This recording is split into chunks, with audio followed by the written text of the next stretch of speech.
Baik, sekali lagi puji Tuhan, Shalom Bapak Ibu sekalian, kita bersyukur malam hari ini. Nah, malam hari ini, selain saya akan bacakan dua kesaksian, saya juga akan sampaikan kebenaran firman Tuhan, masih di dalam konteks besar, kerangka besar. Saya pernah sampaikan beberapa minggu yang lalu juga, dan juga di dalam khotbah-khotbah mingguan saya.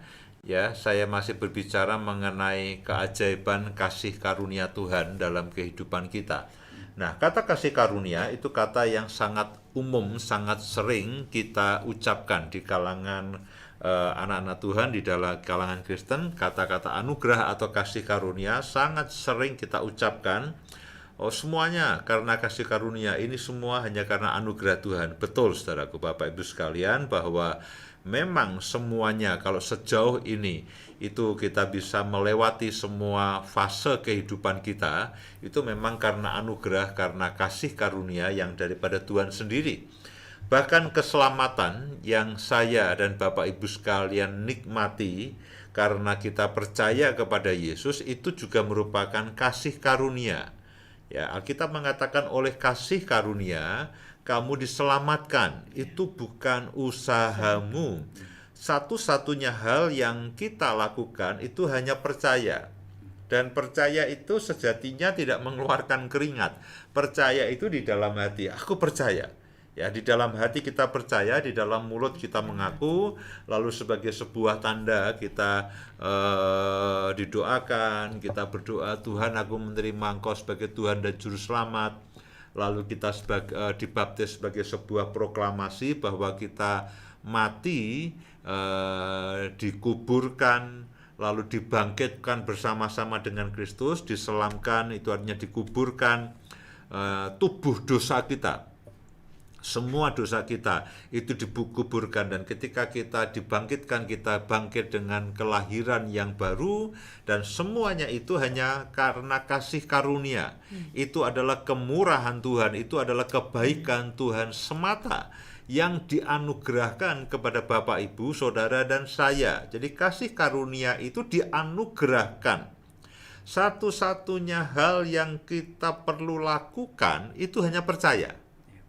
Kalau dikatakan, Pak, yang saya harus lakukan apa? Saudara tidak perlu melakukan apapun untuk menerima kasih karunia. Saudara hanya perlu percaya bahwa setelah itu saudara hidup berpadanan dengan kasih karunia yang saudara dan saya terima. Ya, kita, Pak, kalau begitu di dalam kekristenan kita perlu berbuat baik, tidak? Nah, perbuatan baik itu tidak menyelamatkan. Tapi keselamatan itu mengakibatkan kita lalu mengeluarkan buah-buah roh dan kita berbuat baik. Perbuatan baik merupakan hasil daripada keselamatan, hasil dari kasih karunia. Pak, kalau semuanya kasih karunia, kemurahan Tuhan, berarti saya tidak perlu bekerja. Bukan. Ya, justru karena kita ini dianugerahi dengan kasih karunia, dengan kemurahan Tuhan, dengan kebaikan Tuhan, lalu sebagai tanggung jawab kita, sebagai respon kita, sebagai apa? Sebagai respon, sebagai tanggung jawab kita, sebagai buah dari kehidupan kita, lalu kita berbuat baik, kita mengeluarkan buah roh, kita melayani dan sebagainya. Sama dengan begini. Pada waktu saya mau kuliah, ya, lalu ayah saya katakan, kamu mau kuliah? Iya, saya mau kuliah di Jogja. Ya, oke. Lalu komitmen papa saya adalah, oke, ya, kamu butuh uang berapa untuk mendaftar, untuk ujian, lalu untuk uang pembayaran kuliah, uang gedung, apa semuanya, papa akan sediakan.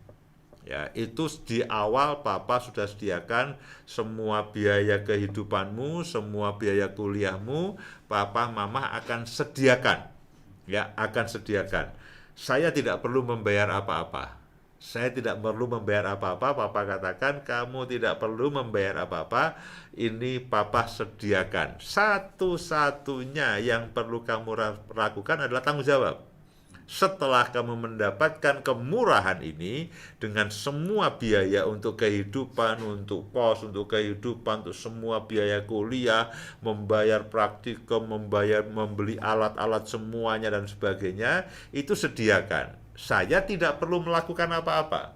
Saya hanya percaya, saya hanya terima. Kalau uang menipis, saya kirim telegram pada zaman dulu. Saya kirim telegram kalau belum ada WA, belum ada SMS. Saya kirim telegram dengan kata-kata yang singkat. Uang habis, titik.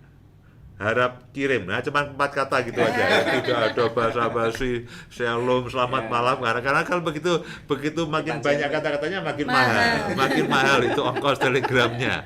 Ya, dan orang tua saya katakan bahwa apapun yang membutuhkan, satu-satunya yang kita perlu lakukan adalah saya bertanggung jawab.